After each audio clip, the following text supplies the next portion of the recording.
कथा अगदी 10 मिनिटांत आरामात वाचता येईल इतकी ठेवली आहे. तुम्ही एखाद्याला मोठ्याने ऐकवायची असेल किंवा स्वतः शांतपणे वाचायची असेल तर बरोबर 10 मिनिटं लागतील. 15 दिवस 15 रात्री. रियाचं लग्न होऊन अवघे 15 दिवस झाले होते. ती सिएटलला गेली आणि तिचा नवरा अजय आमच्या घरी राहायला आला. आई, मला एकटं राहणं शक्य नाही, असं तो हसत म्हणाला. मी हसले. ये ना बेटा, हे तुझंच घर आहे. पहिल्या रात्री मी त्याला माझी खोली दिली, स्वतः नेहासोबत हॉलमध्ये अंथरूण घातलं. पण दुसऱ्या रात्रीच प्रचंड पाऊस पडला, विजांचा कडकडाट. अजय दचकून माझ्या खोलीत आला. आई, मला भीती वाटते. मी हसले. ये इथे झोप.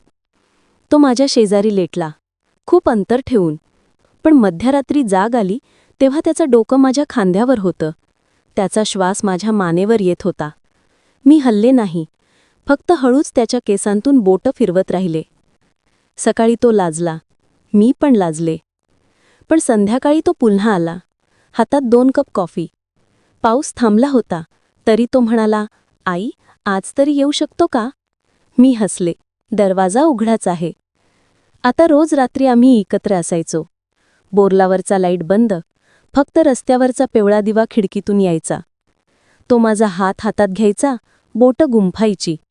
कधी माझ्या पाठीवर हलकं हृदय काढायचा, कधी मी त्याच्या छातीवर डोकं ठेवून त्याच्या हृदयाचा ठोका ऐकायचे. एकदा त्यानं हळूच विचारलं, तुम्ही कधी असं प्रेम केलंय का की सगळं जग विसरावंसं वाटलं? मी डोळे मिटून म्हणाले, आत्ता. एक रात्र अशी आली जेव्हा खूप शांतता होती.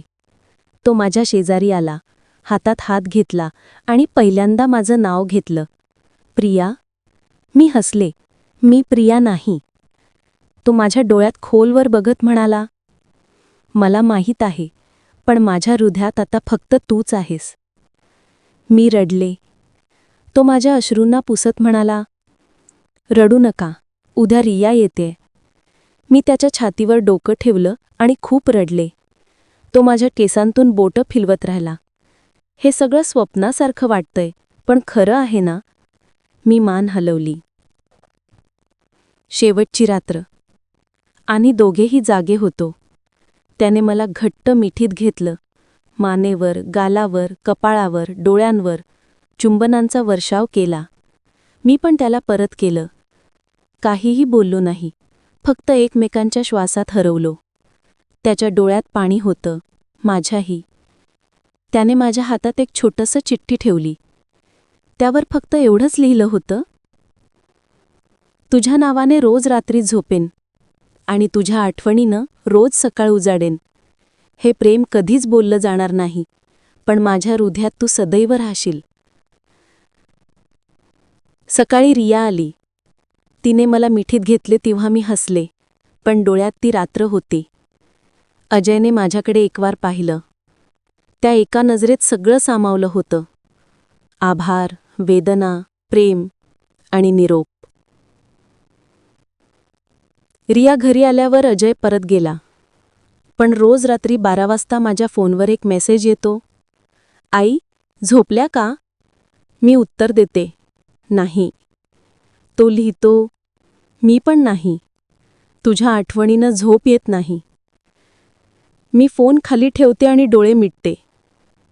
त्याच्या उभेची, त्याच्या श्वासाची, त्याच्या चुंबनांची जाणीव अजूनही तशीच जिवंत असते. 15 दिवस 15 रात्री आणि एक प्रेम जे कधीच बोललं गेलं नाही, पण जे आयुष्यभर हृदयात जपलं जाईल. आणि आता मी रोज रात्री ती चिठ्ठी उघडते आणि हळूच कुजबुजते, मी पण झोपले नाही अजय, अजूनही नाही. तुम्हाला ही कथा आवडली असेल तर व्हिडिओला लाईक करा आणि अशा छान छान कथा पाहण्यासाठी लाईफ मराठी हब या चॅनलला सबस्क्राईब करा. धन्यवाद.